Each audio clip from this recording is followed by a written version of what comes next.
Vocês me desculpem, mas por uma questão assim de didática, tá bom?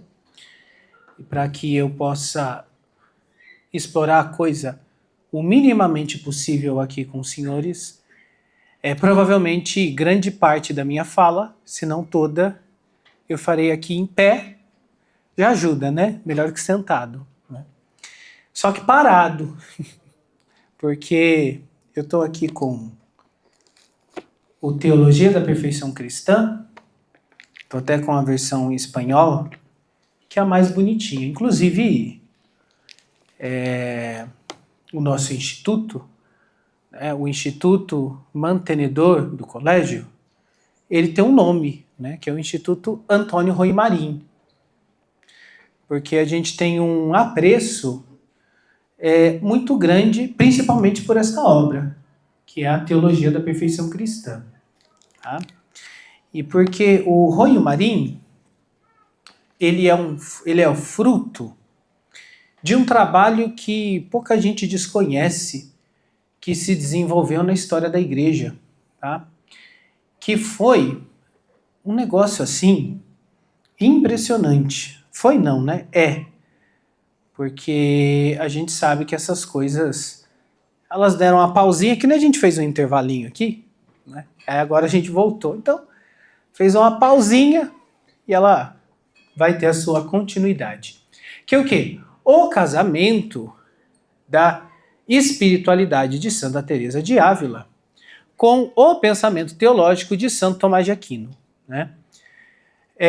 Provavelmente aqui nem todos tenham isso claro, mas Santo Tomás é século XI, tá? Ou seja, 1200. Santa Teresa é século XVI, ou seja, 1500. Entre um e outro, você tem aí um gap de 300 anos, tá? Esse trabalho que o Rui Marim desenvolveu, ou ele foi um dos indivíduos onde ele foi se desenvolvendo, esse trabalho se deu no século XVII, ou seja, em 1800, através de um outro padre chamado Juan Arintero, um padre espanhol. Ele que começou a juntar, vamos dizer assim, o pensamento teresiano com o pensamento de São Tomás. E o Rui Marim, a gente pode dizer que ele é como se fosse um dos últimos desse trabalho que começou com o Arintero no século XVII, ou seja, em 1800, tá bom? E por que eu escolhi esta obra precisamente? Porque eu quero falar sobre a virtude da temperança, tá? E o Rui Marim, ele é genial. Ó, cuidado com isso aqui que eu vou falar agora, hein? Cuidado, tá? Ele é genial em resumir o pensamento de Santo Tomás de Aquino, tá? Mas isso não quer dizer que o resumo seja suficiente, porque ele é um resumo, tá? Mas ele é uma baita de uma introdução ao conceito de virtude que está, de fato, desenvolvido por Santo Tomás de Aquino, tá? E por que Santo Tomás de Aquino ele vai falar sobre a questão da virtude e sobre a questão da temperança? Porque Santo Tomás, como todo grande mestre, eu não vou falar nem professor, eu vou falar mestre, o melhor sempre fica para o fim da vida. Porque assim, conforme você vai dando aula, dar aula, isso já dizia Hugo de São Vítor, né? Que viveu um pouco antes ali de Santo Tomás, né? Ele já está no século X, ou seja, 1100, né? Ele veio um pouquinho antes do Tomás de Aquino. Hugo de São Vítor dizia que dar aula é meditar em voz alta. Então, todo bom professor, a cada ano que passa, a aula dele não fica pior, a aula dele fica melhor. Porque ele está refinando aquilo sobre o qual ele foi pensando. Então, a Suma Teológica é o acabamento final da docência de Santo Tomás de Aquino. Tá? E o que ele faz na Suma Teológica? Tá? Na Suma Teológica, ele se propõe a explicar o mistério, tá? A gente pode dizer que isso é o mistério, que é Cristo. Tá? Quem é Cristo? Cristo é a união, tá?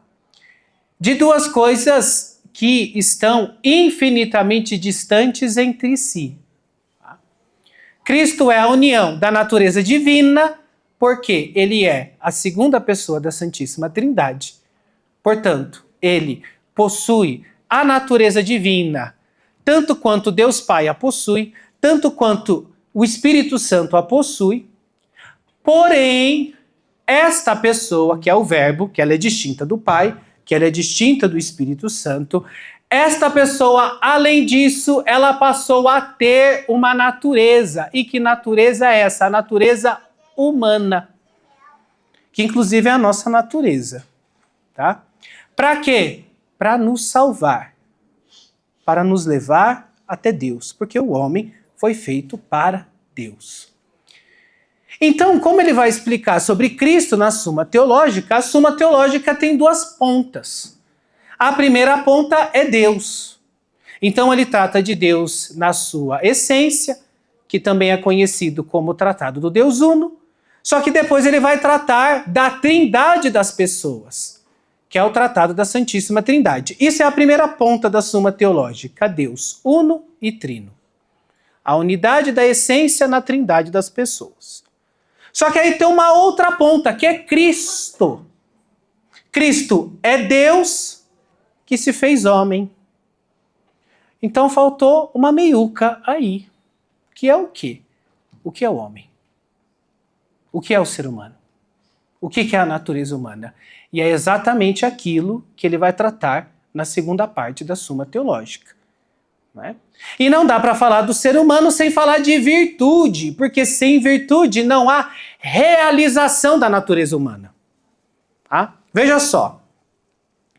Imagina que você tem uma Ferrari. Tá?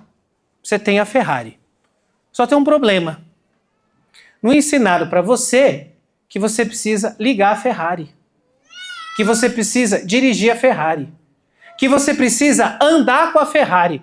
E se possível, né, aqui no Brasil não tem. Isso tem em algumas estradas lá na Europa, por exemplo, na Alemanha tem isso, né? As chamadas highways, né? Você pode acelerar, acelerar e vai, né?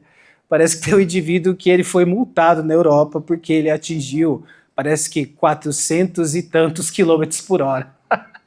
Aí ele foi multado e falou, ué, mas vocês falaram que não tem limite. Então...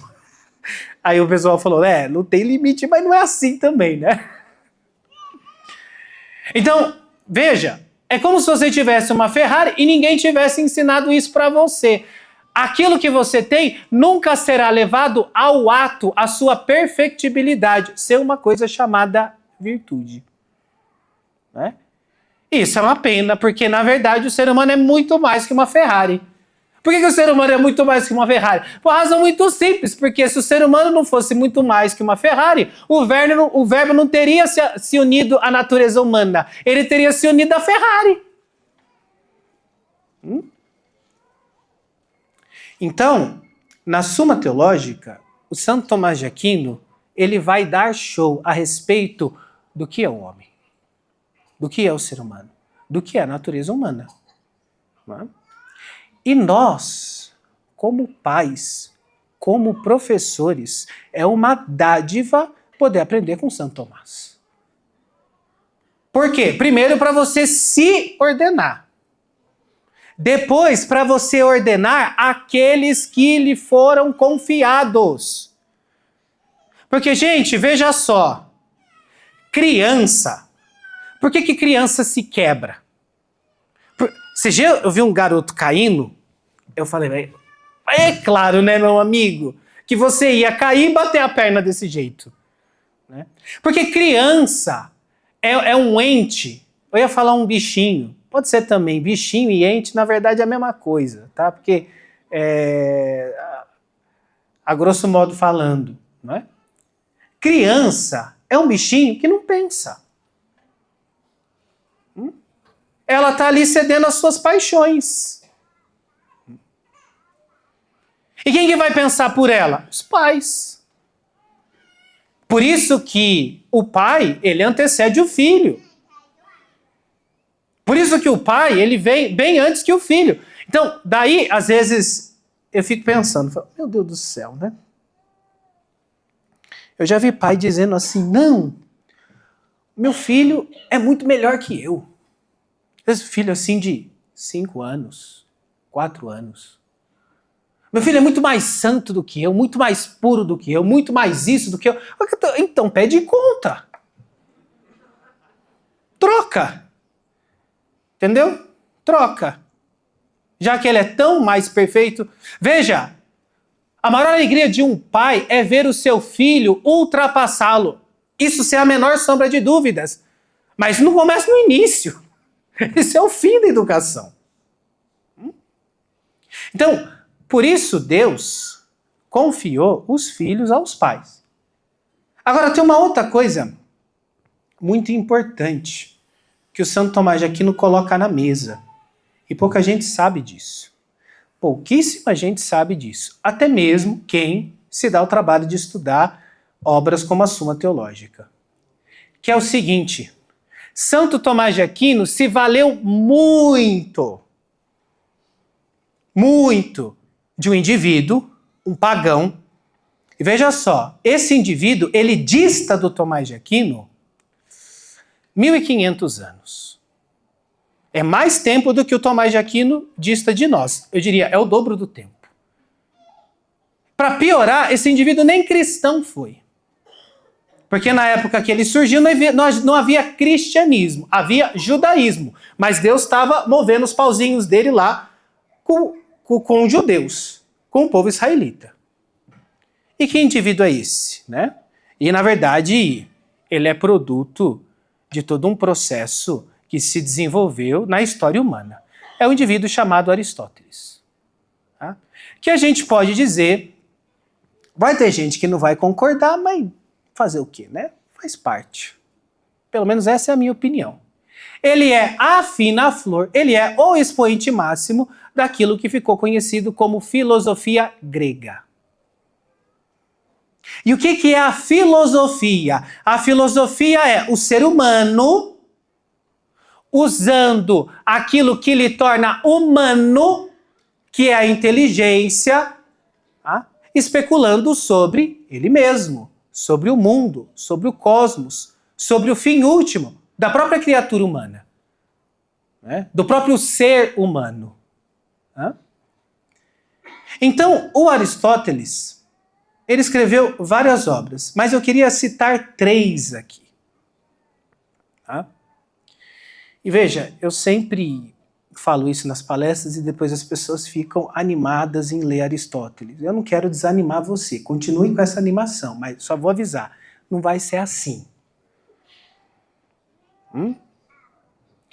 Com todo respeito, tá? O Aristóteles não escreveu manuais de autoajuda, que é aqueles livros que você pega na prateleira e você consegue ler e ao mesmo tempo responder mensagem no celular e ficar vendo vídeo no Instagram. Para você se tornar um aluno do Aristóteles, você tem que ralar muito, meu amigo. Você tem que querer. Você tem que fazer renúncias na sua vida, tá? Você tem que abdicar de uma série de coisas, mas olha, geralmente depois que ele pega, ele não larga. Tá? Então é difícil para entrar, mas depois que você entra, aí, basicamente você não sai mais. Basicamente. Tá? Então só estou falando isso porque às vezes eu cito, as pessoas vão animadas, aí pegam, ai cara, deu pau. Então não é tão simples assim. E ele escreveu então 3 obras, tá? Que eu quero citar. Não são só as 3, foram outras, mas para efeito daquilo que eu vou tratar aqui com vocês. E eu vou fazer tudo isso dentro do meu horário de 1 hora. Só que eu comecei depois das 11, eu não lembro que hora que eu comecei. Mas vamos lá. Tá? Que seja. Tá? Quais são essas 3 obras? Primeiro é um livro chamado Ética a Nicômaco. Tá bom? Que é de onde vai derivar muita coisa do que o Tomás de Aquino desenvolveu na Suma Teológica sobre as virtudes. O que ele está fazendo na ética? Ele está ensinando o ser humano o modo como ele tem que viver conforme a natureza que Deus lhe deu. E aí é na ética que ele vai desenvolver as virtudes. Principalmente aquelas virtudes que o cristianismo vai chamar de virtudes cardeais. Por que se chama virtude cardial? Né? A palavra cardial vem do latim, se eu não me engano, é cardo cardinis, que quer dizer dobradiça. Então, por que a porta da sua casa abre e fecha? Ela faz esse movimento como se ela girasse em torno de um eixo, porque ali está uma dobradiça.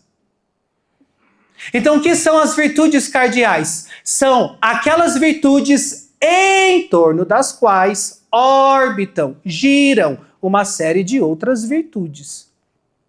Por isso que elas são cardeais. Tá? E são 4. Tá?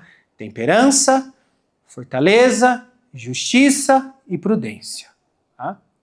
E que os gregos chamaram de sofrosine, que é a temperança, dikaiosine, que é a justiça, frônesis, que é a prudência. Então tá aí, as mulheres que estão grávidas, 3 sugestões de nomes para meninas. Sofrosine, dikaiosine, frônesis.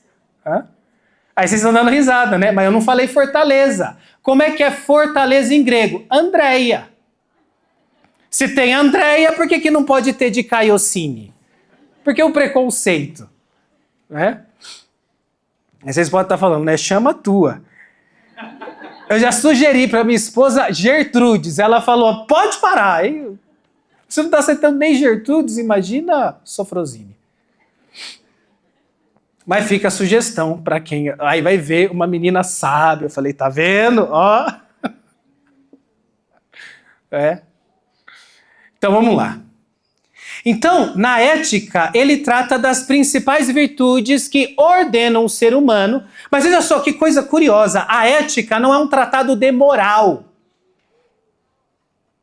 A ética, do ponto de vista da razão natural, desconsiderando o elemento cristão, do ponto de vista da razão natural, tá? É o maior livro escrito sobre a realização humana. Você quer ser feliz? Leia a Ética. Lá o Aristóteles está ensinando como é que você pode ser feliz e como é que você pode ser infeliz. Tá claro lá, ele coloca o caminho. Porque ele escreve a Ética para dizer que a finalidade da natureza humana é chegar à suma contemplação da verdade. Esse é o objetivo da Ética. E isso vem pelo coroamento da especulação filosófica. Isso vem pelo desenvolvimento, olha só que coisa curiosa, de uma virtude chamada sabedoria, uma virtude intelectual. Não é mais uma virtude moral. Sabedoria. O que isso lembra vocês? Né? Sabedoria é o 7º dom do Espírito Santo. Sabedoria é que torna uma alma santa. Então existe um paralelo entre o percurso sobrenatural do ser humano e o percurso natural. E isso é um tanto óbvio, porque São Paulo vai dizer na carta aos Romanos que as coisas invisíveis, ou seja, as coisas relacionadas ao âmbito sobrenatural, elas se deram a conhecer pelas coisas visíveis, ou seja, pelas coisas criadas. Então há um paralelo, uma afinidade profunda entre filosofia e espiritualidade. Tanto é que o Aristóteles, sem saber que o Isaías ia escrever um livro, e lá no livro dele, no capítulo 11, no versículo 2, ele ia falar da raiz do tronco de Jessé e que sobre ele repousaria o espírito de ciência, de temor de Deus, de conselho, de fortaleza, de entendimento, de conselho e de sabedoria. Ele não sabia disso, porque na verdade há um paralelo entre uma coisa e outra. Então a ética é o manual da felicidade humana. A ética é o manual do ser humano. Quando você compra uma geladeira, uma lava-louça, até mesmo um carro, ele vem com um manual. Por quê? Porque se você não obedecer o manual, você vai ter problema. Imagina, você chega com o carro lá na concessionária. fundiu o motor. Aí o cara olha lá a quilometragem do seu carro. Né? Aí na quilometragem X tem que trocar o óleo. Você não trocou o óleo, fundiu o motor. O problema da concessionária é falar, não, meu amigo, você que não leu o manual. O manual está aqui. O Aristóteles escreveu o manual da natureza humana enquanto natureza humana. Tá? Isso está lá na Ética. Só que sábio é sábio. Né? Só do cara ter feito isso já estava bom, já entraria para a história. Tanto é que entrou, porque o Tomás de Aquino eternizou ele na Suma Teológica. Já tá bom. Mas sábio é um negócio assim que eles não têm limite. Ele escreveu um terceiro livro. Tá? Eu vou falar do terceiro para depois falar do segundo.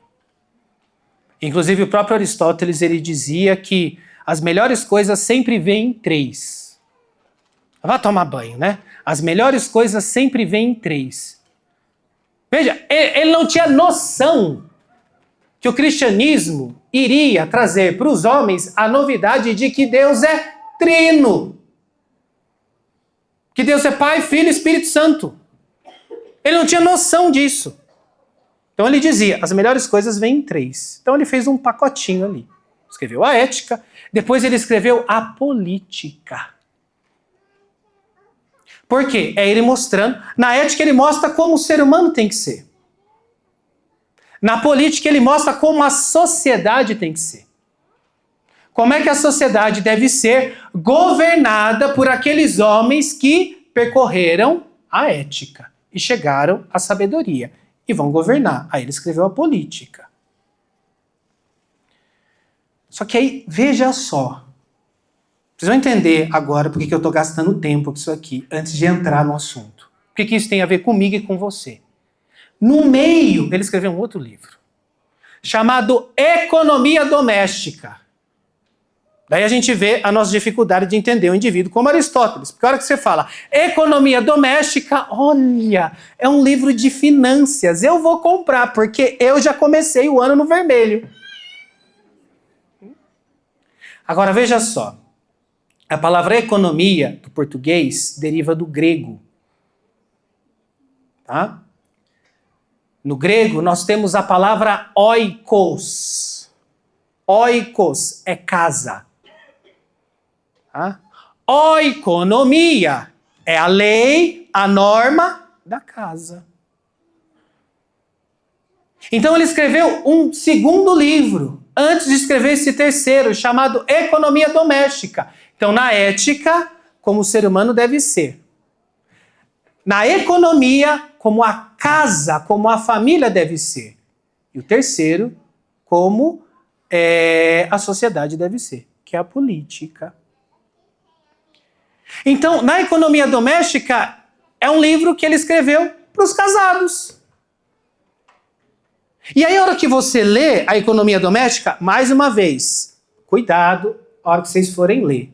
Eu encorajo ler, tá bom? Mas não ache assim que vai vir tudo tão fácil assim do jeito que eu tô falando aqui, tá bom? Deixa eu abrir minha água.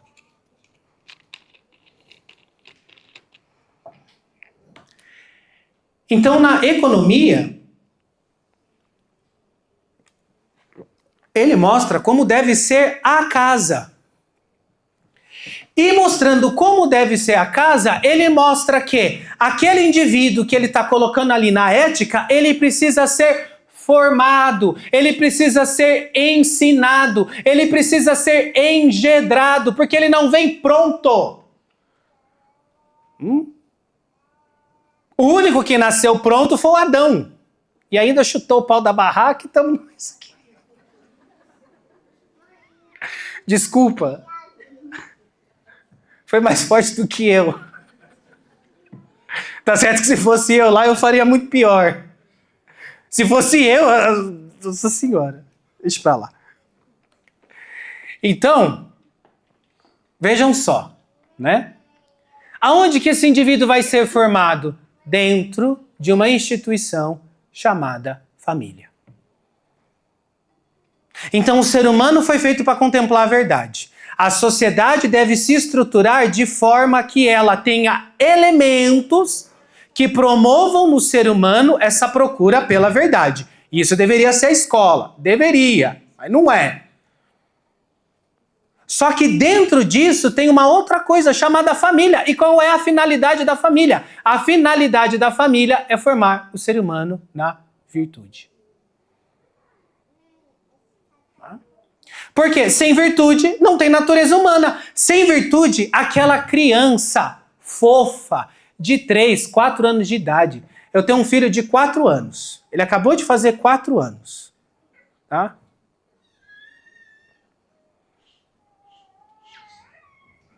Uma das coisas mais lindas é ver aquela criança rezando uma Ave Maria.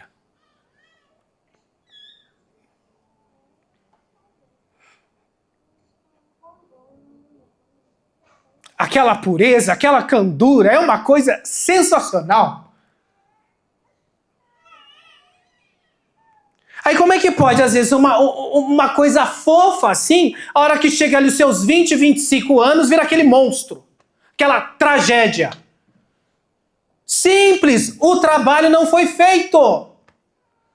Só que veja só, gente, veja só, se você acabar com todas as macieiras da face da terra, acabou a maçã. Vocês não concordam comigo? Porque na natureza existe um ente responsável por produzir maçã. Esse ente se chama macieira. Se você acabar com ela, não tem mais maçã. Na natureza, na sociedade, existe um ente responsável por formar as almas no caráter, na virtude, humanamente falando. E essa coisa é propriamente a família. Agora, é difícil para todos nós aqui, né? O Eduardo já colocou isso na fala dele, muito bem colocado. Por quê? Nós também não fomos formados. Nós também não fomos formados. Mas veja, nós estamos aqui, não estamos?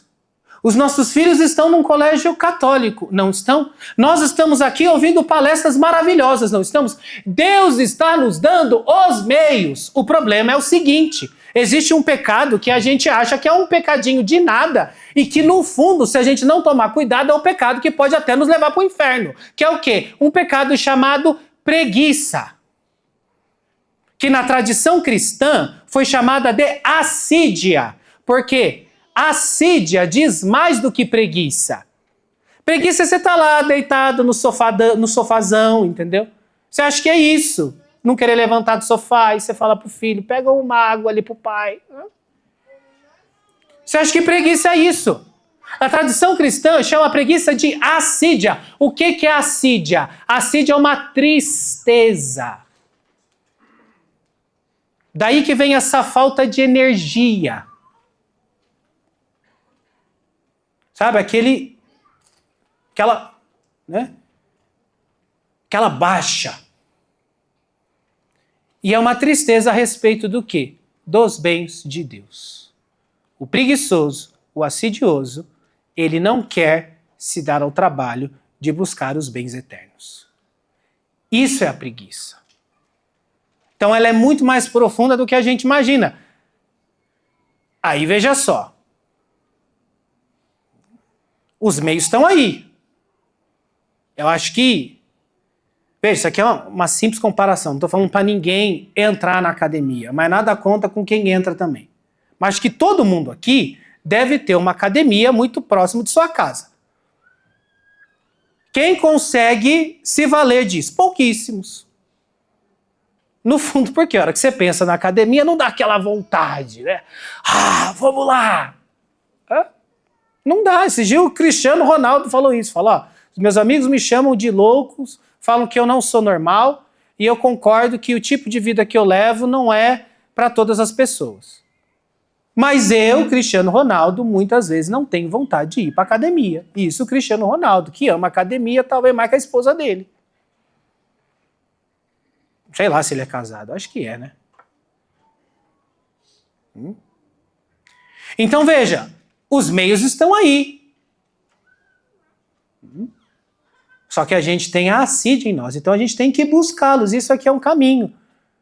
Esse simpósio é um caminho, as formações são um caminho, para que a gente possa ir se formando e ajudando os nossos pequeninos. E não tem como, ou a gente faz, ou ninguém vai fazer. Ou a gente faz, ou essa criança fofa, meiga, singela, pode ser que lá na frente ela se perca. E ela corrompa tudo isso aqui que a gente está vendo hoje. Né? Então, vamos à temperança. Tá? Isso foi uma pequena introdução. Vamos lá. O que é a temperança? Tá? Então, eu citei aqui 4 virtudes cardeais. Tá? Temperança, fortaleza, justiça e prudência. A nossa natureza, a gente pode dizer também a nossa alma, tá? Ela possui várias faculdades ou potências. Algumas dessas faculdades ou potências, elas precisam ser aperfeiçoadas por uma coisa chamada hábito. O que é um hábito? Vai dizer Santo Tomás de Aquino. Ele vai dizer que o hábito, tá? Você não vai encontrar ele falando assim, desse jeito que eu vou falar aqui agora. Mas é isso que ele está querendo dizer. O hábito é uma coisa sem a qual você não conseguiria fazer uma outra coisa sem ela. Então, vou dar um exemplo aqui. Todo mundo aqui tem mãos. Todo mundo aqui mexe os dedos. Então todo mundo tem a potência de tocar piano. Só que a maioria aqui, provavelmente, se colocar na frente de um piano, não sai música. Aí, de repente, você coloca uma outra pessoa e ali sai uma música belíssima, que encanta, que chama atenção, ou não. Mas sai música. O que fez um indivíduo que tem mão igual você, que tem dedos igual você, que sabe tocar nas teclas igual você, produzir aquilo com tanta beleza, com tanta maestria? É o que Santo Tomás de Aquino chama de hábito. Tá? Então, a virtude, ela é um hábito. Ela é uma qualidade que se instaura numa potência da tua alma e torna essa potência mais bela, mais decorosa, mais perfeita no seu próprio exercício. Agora veja que coisa curiosa. Um hábito, ele pode ser conforme a natureza humana, ou um hábito, ele pode ser, ele destoe da natureza humana. Se esse hábito é conforme a natureza humana, é o que Santo Tomás de Aquino vai chamar de virtude. Se esse hábito ele destoa da natureza humana, é o que Santo Tomás de Aquino vai chamar de vício. E o que acontece quando o hábito ele é conforme a natureza humana? Ele enobrece ela. O que acontece quando o hábito ele não é conforme a natureza humana? Ele corrompe ela. Que isso vem pelo vício. E a sublimação vem pela virtude. Então nós temos 4 grandes potências na nossa alma, tratando aqui das virtudes cardeais, tá? Que precisam ser aperfeiçoadas, ordenadas por essas 4 grandes virtudes. Quais são essas potências, tá? A primeira é a potência concupiscível, que é o quê? Aquilo que em nós, tá? Aquilo que faz com que nós desejemos os bens sensíveis, ou seja, aquelas coisas que nos dão prazer. Principalmente os prazeres do tato e do paladar. São os grandes prazeres que mais atraem o ser humano e também os animais. Agora veja só, o que acontece? Santo Tomás de Aquino vai dizer. É impressionante isso. Isso aqui que eu vou falar, isso aqui, eu dou aula de São Tomás todas as quintas-feiras no colégio, tá? Quem quiser participar, depois me procure, tá? Custo tem uma taxa e tudo mais, mas eu sempre falo isso nas aulas de quinta-feira. Aí o pessoal dá risada da minha cara. Eu falo, gente, a hora que a gente entende isso aqui, isso começa a mudar a vida da gente. Então isso aqui que eu vou falar aqui agora, depois que eu li na Suma Teológica, eu confesso para você, eu sei que eu não sou grande coisa, mas por incrível que pareça, isso mudou a minha vida. Tá? Eu sei que você tem que fazer um ato de fé para falar, mudou mesmo? Cara, tá difícil. Eu sei. Mas pior que mudou. Era pior ainda do que você está vendo. O que São Tomás de Aquino vai dizer? O homem, ele é a junção de duas coisas. Beleza. Em 10 minutos eu vou ligar o turbo e nós vamos chegar lá.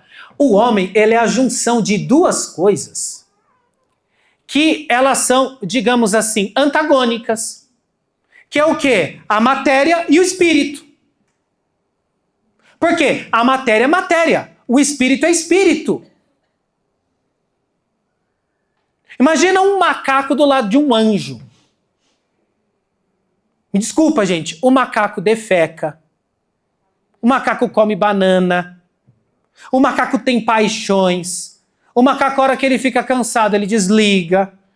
O macaco, para ele se reproduzir, ele tem que se unir a uma macaca e sair um macaquinho.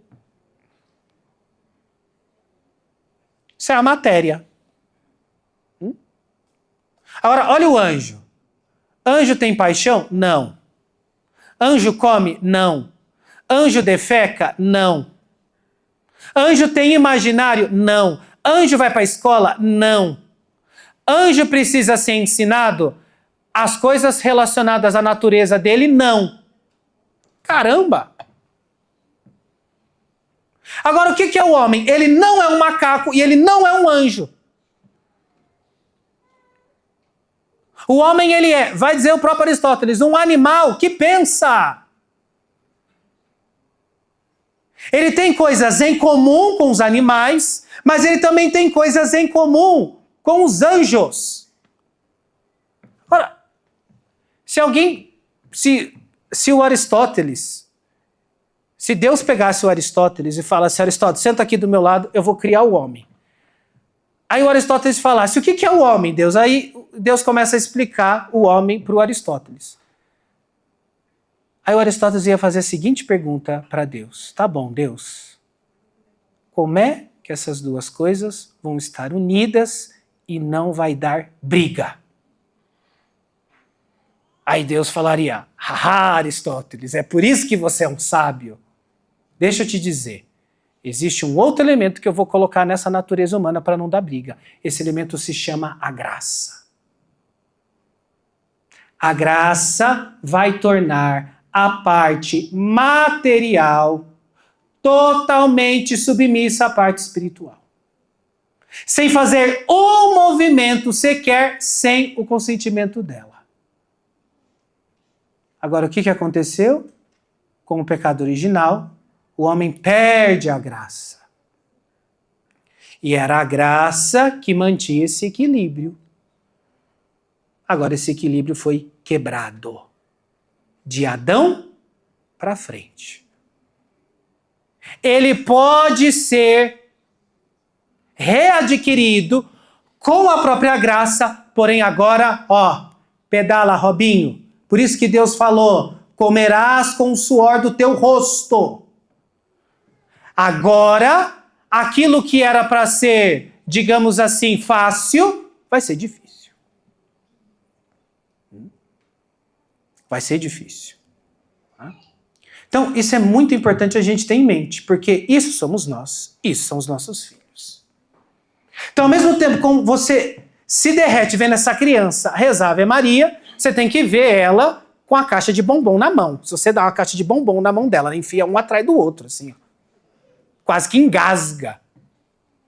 Como é que pode? É isso aí. E assim somos nós também. Então, essas virtudes, elas estão querendo propiciar ao ser humano esse domínio da parte superior sobre a parte inferior. Porque se você deixa a parte inferior dominar, é o que as crianças fazem. Se você deixa, a coisa muito solta, você vê no que dá. E nós vivemos nos tempos em que isso está acontecendo num nível cada vez mais acentuado. Esse é um grande desafio, por isso não tem como não ir a São Tomás de Aquino. Então, a temperança aperfeiçoa o concupiscível. Agora, além disso, olha só. Se eu dou um doce para Sabrina, e ela gosta do doce. Por que ela gosta do doce? Porque ela tem concupiscível. Eu também, tá bom? Se eu tirar o doce da mão da Sabrina, ela não vai gostar. Só que aí entra uma outra potência. Uma potência chamada irascível. Que está ali no mesmo âmbito de apetite sensitivo, que é o concupiscível. Então ela precisa de uma outra virtude para ordená-la. Porque ela pode se irar tanto que ela me mata por causa de um doce. E isso acontece na história humana, né? Isso acontece na história humana. Quantas pessoas não cometem crimes por questões amorosas, né? O que é isso? É o irascível. Dominou totalmente. Praticamente escravizou a razão. Não é que não vai ter razão, mas vai usar a razão em função da ira. E não era para ser assim. Era para a ira ser usada em função da razão. Porque a ira não é má. A ira solta. Mas não é que a ira em si ela é má. É o aspecto da ira enquanto desenfreada que te leva ao precipício. Então nós temos o irascível, que ele precisa ser ordenado pela fortaleza. Além disso, nós temos uma vontade, que é aquilo que nos apetece para o bem. É por isso que nós temos filhos. É por isso que nós queremos uma boa educação para os nossos filhos. É por isso que nós nos casamos. É por isso que você vê uma aula sobre Santo Tomás de Aquino, sobre Aristóteles, dá até vontade de ler o negócio. Tudo isso é a sua vontade, se inclinando para uma coisa chamada bem. Agora tem uma virtude que precisa ordenar ela, que é a virtude da justiça. E ainda tem uma outra virtude dentro da cardeal, que é a mais sublime das cardeais, que é a prudência. Que é uma virtude que pouco se fala dela e era a virtude que mais deveria se falar dela. Ah, por que você não está falando dela aqui no congresso então? Porque falar dela sem falar principalmente das outras três não faz sentido. Mas ela é a mais importante, que é o quê? A virtude da prudência. Quem que é o homem prudente? Eu já me fiz essa pergunta, me faço várias vezes, e já ouvi essa pergunta também de muitos pais. Em determinada situação, o que fazer? A criança veio, caixinha de Instagram, né? Não sei o que lá, criança, 3 anos, birra para trocar de roupa. O que fazer? Bate, não bate, aplaude, não aplaude, compra roupa igual dela e se veste igual a ela, deixa... Nossa, tem que ligar o mega turbo aqui. O que é isso? De onde vem a nossa dificuldade de saber o que fazer em cada caso concreto com os nossos filhos? É exatamente a ausência dessa virtude, é a prudência. O prudente, ele age conforme a natureza humana.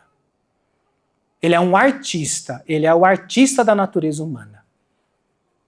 Assim como um artesão, você dá um bloco de barro para ele, ele faz uma imagem belíssima, e todo mundo gosta de contemplar aquilo, o prudente, ele imprime a beleza da virtude nos atos humanos. Esse é o prudente. Então, essa é a quarta virtude cardeal. Então, vejam só. Na Suma Teológica, o São Tomás pega a virtude da prudência, da temperança, e desenvolve as outras virtudes em torno dela. E eu vou falar essas virtudes aqui para vocês perceberem o quanto que a coisa é profunda. Tá? Isso aqui não é um fim, isso aqui é um começo. Então, olhem aí no celular de vocês daqui a pouco, arrasta para cima. Isso aqui é um anúncio, mas não é um anúncio para vender. É um anúncio chamando a todos nós a aprendermos com Tomás de Aquino. Tá? É isso aqui que é essa palestra. Então vejam só, eu vou citar essas virtudes. Tá? A primeira delas, tá? Que ele divide a virtude da temperança em 3 partes. Partes potenciais, partes integrais e partes subjetivas. A primeira delas, vergonha. Olha só, vergonha é uma virtude? É. Por quê? É a vergonha de se cometer os atos torpes. Se envergonhar é bom. Por quê? Porque quando a pessoa perde a vergonha, é como se ela perdesse uma trava dentro dela e de repente ela está fazendo um monte de coisa que ela está passando um carão. Essa é a primeira. Segunda, honestidade. Caramba, isso não está ligado com a justiça? Não, porque honestidade aqui é o decoro, é a beleza. E a criança tem isso dentro dela. Quando um casal briga na frente de uma criança, a criança se assusta. Porque ela vê que aquilo ali não é decoroso. Ela tem isso dentro dela. Isso precisa ser preservado. Isso pode ser corrompido. Eu vou só citá-las, tá bom? Depois, a virtude da abstinência. Então ela se refere aos bens da mesa. Aos bens da mesa a gente divide em 2, comida e bebida. Qual é a virtude que regra a comida? É o jejum. Quaresma está aí, ó. Qual é a virtude que regra a bebida? Sobriedade. Aí, não está aqui no Roi Marim, mas está na Suma Teológica, eu vou colocar isso porque isso é importante. O que é pior? Comer demais ou beber demais? Você vai lá, você se entope de sorvete. Não esses sorvetes caros, né? O sorvete lá da... Apesar que até o sorvete da Que Bom hoje tá caro, né? Então tá tudo caro. Mas aquele sorvetão, gordura hidrogenada, você se entope daquilo. Isso faz mal. Faz mal. Você bebeu cerveja. Cerveja não faz tão mal quanto a gordura hidrogenada. Então é melhor pecar pela embriaguez do que pecar pela gula. São Tomás de Aquino diz não. Por quê? Olha só o raciocínio dele. A embriaguez, o álcool, ele atenta contra a razão. A razão é o maior bem do ser humano. Então é pior pecar pela embriaguez do que pela gula. Estou falando essas coisas para você ver como São Tomás é impressionante. Tá? Aí veja só, depois ele vai tratar da principal virtude quando a gente fala da temperança, gente. Que é a virtude da castidade. Tá? A virtude da castidade, e que é a virtude que todo cristão é chamado a desenvolver, casado ou não casado. O não casado se abstendo totalmente de qualquer coisa que se aproxime de um ato sexual. Os casados vivendo o ato sexual conforme a natureza humana. Aí isso dá um problema. Porque a hora que você fala conforme a natureza humana, a gente está tão desconstruído que já não entra mais na cabeça das pessoas o que é conforme a natureza humana. Ó, veja só, conforme a natureza humana é uma relação sexual onde daquela relação pode sair uma vida. Vejam só, não é que tenha que sair uma vida, é que pode sair uma vida. Qualquer... Eu só estou vendo bebê aqui, tá bom? Mas é muita gente. Eu estou com a luz aqui. Mas qualquer relação, qualquer ato sexual, onde desse ato e onde haja uma ejaculação, onde atinge o clímax, tanto o homem quanto a mulher, o produto daquilo ali não vir a ser uma vida, ou pode ser que não venha uma vida, pode ser que é uma relação aberta à vida, isso é uma relação antinatural. Vocês estão entendendo o que eu estou falando? Não estou dizendo que cada ato sexual tem que gerar uma vida. Eu estou falando que cada ato sexual ele tem que ser feito de forma que daquilo ali pode vir a resultar no surgimento de uma vida. Se não tem isso, é pecado contra o sexto mandamento. Hoje, isso deixou de entrar na cabeça das pessoas. Por quê? Por conta de toda essa desconstrução que a gente tem visto. Mas vamos lá. Isso aqui dá pano pra manga e eu não quero dar pano pra manga. Aí seria a perfeição da castidade, né? Que é a virgindade. Tá? Depois, ele vai falar de algumas virtudes. Eu vou falar bem rapidamente, porque meu tempo já esgotou aqui e eu acho que vocês estão com fome. Mas como eu estou falando de temperança, é bom. Melhor hora para a gente falar de temperança é agora, a hora que o estômago ronca. Segundo Santa Catarina de Sena, o melhor momento de estudar é agora. Com a barriga vazia, porque com a barriga cheia aí o imaginário fica assim, lardão, né? Você quer dormir, sua atenção vai lá para baixo, né? Aguenta aí, 5 minutinhos eu acabo. 5 minutinhos dá, Fernanda? Você deixa? Obrigado. É 5 minutinhos mesmo, tá? Continência. Tá? Continência é que, quando a gente fala de castidade, está relacionado aos prazeres sexuais. A continência está relacionado a todos os prazeres lícitos. Tá? Então existem prazeres lícitos, mas não é porque isso é lícito que você não possa renunciá-lo. Existe um exemplo disso tremendo na vida do Carlo Acutis, que ninguém fala. Não sei, tem 2 Carlo Acutis. Tem 2, só que um foi canonizado, o outro não. Tem um exemplo na vida do Carlo Acutis, né? Que ele gostava de jogar videogame. Mas não eram os videogames de hoje, tá? Já começa daí. Mas diz que um dia ele presenciou a briga de 2 garotos por conta de um videogame. Ele ficou tão impactado por aquilo que não jogou mais. Parou. Falou, isso gera isso? Eu não quero isso pra mim, não. Tchau. Isso é continência. Ele pegar um prazer lícito, que é você se divertir, e ele decidiu não se divertir mais. Isso é a continência. A renúncia dos bens sensíveis lícitos. A temperança, ou a castidade, melhor dizendo, é com relação aos prazeres venéreos. Tá? E principalmente daquelas coisas ilícitas. Tá? Aí vem a mansidão. Isso é a virtude que todo educador precisa ter. Então não ser manso é falta de temperança. Porque é a mansidão que vai refrear a nossa ira. Eu tenho um problema com esse negócio aqui. Infelizmente. Estava em casa, na quinta-feira, últimos dias de férias. Né? Minhas 2 filhas maiores falaram, vou fazer um bolo.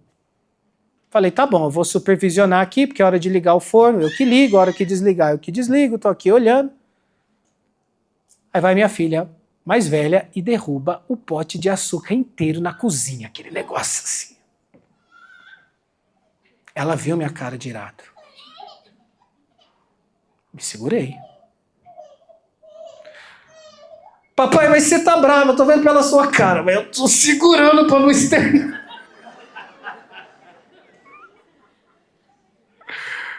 Não, deixa que eu limpo, eu limpo, eu passo pano. Tá tudo certo. Mas é isso, na vida de uma criança isso é diário. Diário. Na vida de um professor também. Tô acabando, tá? Clemência. O que é a clemência? Olha só, é a virtude que nos regra na punição. Veja, Santo Tomás de Aquino não está dizendo que a gente não tenha que punir quando se deve. Tem. Só que veja só, você pode punir muito. Ou você pode não punir nada. O que vai fazer você identificar a reta punição? É a clemência. Porque ela refreia, né? Refreia a nossa punição exagerada. E não deixa que a gente caia na leniência. Sabe aquela criança lá que tá atacando o terror, aí tá lá o pai com a mochila, com o copo, com tudo da criança. Filhinho, não faz assim com o papai. A criança vai dar um tapa na cara dele. Não, não faz assim. Aí olha, tá vendo? Eu não sei. Isso é leniência. Mas também você não vai pegar e esgoelar o garoto que nem o Homer Simpson fazia com o Bart Simpson, né? O que vai regrar isso? É a clemência. Tá? E aí, por último, eu não posso sair daqui sem falar dela. E aí eu acabo. A virtude da modéstia. Tá? Só que veja só, a modéstia é muito mais profunda do que aquilo que está no nosso imaginário. Porque dentro da virtude da modéstia, qual é a primeira virtude que Santo Tomás de Aquino vai tratar? A humildade. Hã? Mas modéstia não é roupa? Peraí. Modéstia é você refrear o seu apetite de grandeza. Qual é a virtude que refreia o apetite de grandeza na alma humana? É a humildade. Então, dentro da modéstia, Santo Tomás de Aquino vai desenvolver, assim, genialmente, cristamente, a virtude da humildade. Quem diria que humildade ia entrar dentro de modéstia? Né? E aí, dentro da modéstia ainda, ele trata da estudiosidade, que é uma virtude. Era a virtude que a gente precisa ajudar a desenvolver nos nossos filhos e em nós também. Por quê? A estudiosidade vai regrar o quê? O nosso apetite desordenado por conhecimento. Por que que o Instagram é tão atrativo? Por que que a internet é tão atrativo? Porque ela pega o seu apetite desordenado por conhecimento. Aí você fica escravo disso. A estudiosidade regra esse apetite e faz com que você estude aquilo que você deve estudar. Que você busque as informações que você deve fazer e desconsiderar as outras. Veja, modéstia. Olha só. Eutrapelia é a virtude de saber, é a virtude do bom divertimento. Veja, São Tomás de Aquino não diz que é ilícito se divertir. É ilícito se divertir desordenadamente. Então você precisa ter uma virtude que regre aí a diversão. E é a virtude da eutrapelia. Daí você vê como a sociedade vai no caminho oposto disso. Quando você instala joguinho no celular, é para quê? Para você ficar jogando a vida inteira. E jogando o seu tempo fora. E jogando aquilo que poderia fazer de você um santo, um ser humano formado, um sábio. Para depois formar isso no seu filho. Mas não, fica o dia inteiro em joguinho. E isso se transforma até num vício. Tá? Aí ele termina, aí sim, falando da modéstia, sobre um aspecto que geralmente também não se fala, né? É o quarto aspecto dela. Que é o quê? A modéstia no trato. Olha só. Então, sabe aqueles negócios assim? Vocês me desculpam, tá? Isso aqui, não tô aqui dando indireta pra ninguém. Sabe aquela pessoa espalhafatosa? Tá aqui dentro da modéstia. Não é que você não pode rir, mas você não precisa rir pro estádio do Corinthians inteiro ouvir você rindo. Isso é falta de temperança. Não é que você não tenha que rir também, porque ele coloca aqui a excessiva rigidez, o chato. Já viu o chato? Você não pode fazer uma piada perto dele? Fala, cara, sai daqui. De fato, o chato é pior que o espalhafatoso. Porque o espalhafatoso ainda, você dá risada, né? Agora o chato, a pior coisa que tem é gente sem bom humor. Cara, some daqui. Pelo amor de Deus, ninguém merece. Olha, gente que o capeta gosta é gente mal-humorada. O capeta ama, sabe? Aquele cara chato, fechado. Duvido que Nosso Senhor é assim. Mas ele também não era brincalhão, como muitos querem colocar aí. Amigão, Isso aqui em Cristo você vê na sua máxima perfectibilidade. Não é nenhum nem outro. É isso que o Tomás de Aquino está tentando ensinar a gente. E por fim, aí sim, nas vestes. Tá? O modo como a pessoa se veste. Tá? Não é porque é bonito que tem que se mostrar. Então, vocês vejam só como a coisa é profunda, né? Eu poderia dar uma aula aqui de cada uma dessas virtudes. Então a gente precisaria aí de 15 aulas só para falar da temperança. Ainda faltaria a fortaleza, ainda faltaria a justiça e ainda faltaria a prudência. Mas, tô vendo que vocês estão ficando com fome. Tá? Só uma última coisa mesmo, e aí eu saio daqui e libero vocês, seja para o que for decidido.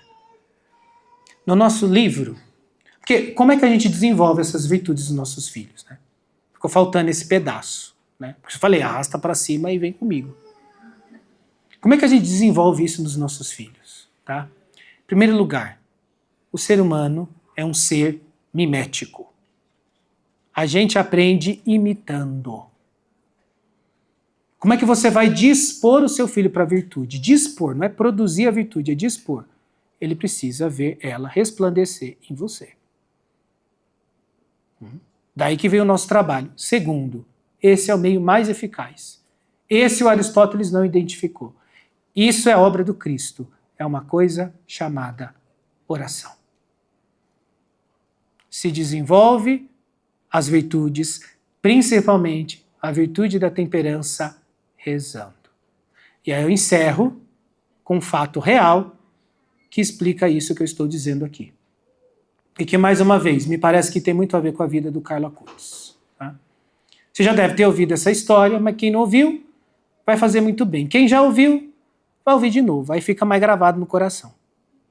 É a história de duas crianças, está lá no nosso livro de Jesus Eucarístico. O livro está aí para vender, não tá? Duas crianças, 4 e 6 anos, entram numa igreja, cada uma com um ramalhete de flores. A de 6 coloca a flor em cima do altar diante do Santíssimo. A de 4 fica lá assim, tentando colocar, nem alcança o altar. Né? Porque as igrejas antigas, o altar era colado ali na parede, né? O Santíssimo ali em cima. E aí a irmã ajuda, dá um pezinho, ela coloca a flor. Elas se ajoelham e rezam o Pai Nosso vagarosamente. Tá? Não é aquele negócio assim, Pai Nosso que estás no céu, santificado seja o vosso nome, venha a nós o vosso reino, seja feita a vossa vontade, assim na terra como no céu. Nosso anjo da guarda fala, gol! Mas não é oração. Isso é galvombuenar, mas não é rezar. Vagarosamente. Depois elas terminam o Pai Nosso e ficam em silêncio, os olhos fixos no sacrário. Um homem no fundo vê isso e fica espantado. Espera as crianças saírem da igreja. Veja, o homem não as aborda na igreja. Por que não aborda na igreja? Porque ali está o Rei dos Reis, meu Deus do céu. Quando você está diante dos reis, você vai perguntar as coisas, você fica quieto. Você não tem o que falar, você sai da igreja. Ou melhor dizendo, você tem o que falar, você vai falar fora da igreja. Mas não diante dele, né, meu Deus do céu. Ou o que está ali é um símbolo. Virou um protestante agora. Ele espera as crianças saírem. Lá fora ele as aborda. E aí ele pergunta, o que vocês estavam fazendo ali? A criança começa a contar. Ela fala, não, eu estava em casa. Veja só, que coisa extraordinária. A mamãe me deu um troco para eu comprar doce na venda. Enquanto eu estava indo comprar doce, eu pensei, por que não comprar flores e levá-las a Jesus? Meu Deus, uma criança de 6 anos. E a de 4 foi junto. Se fosse só uma, eu já fico estupefato. Mas 2, e a de 4 ainda, é humilhante, não é? Foi junto. Comprou a flor, ofereceram para Jesus. O que vocês rezavam ali? Elas falaram, a gente rezou o Pai Nosso. E depois? Depois a gente ficou em silêncio. Por quê?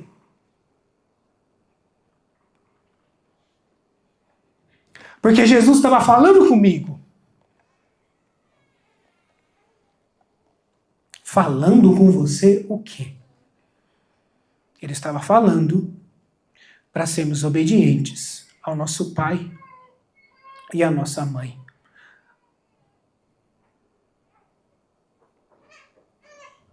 Assim como ele foi obediente ao pai dele e à mãe dele. E é isso, é isso. Veja só, o que levou essas crianças a terem um tal domínio sobre o concupiscível delas? Uma coisa chamada graça. Uma coisa chamada graça. Isso é o cristianismo. Isso é o ensino cristão. Isso é a potência que cada ser humano tem dentro de si, inclusive eu e você. E os meios estão aí. E se a gente quiser, nosso Senhor também vai nos dar e nos dar a graça de ensinar isso também aos nossos filhos. Muito obrigado.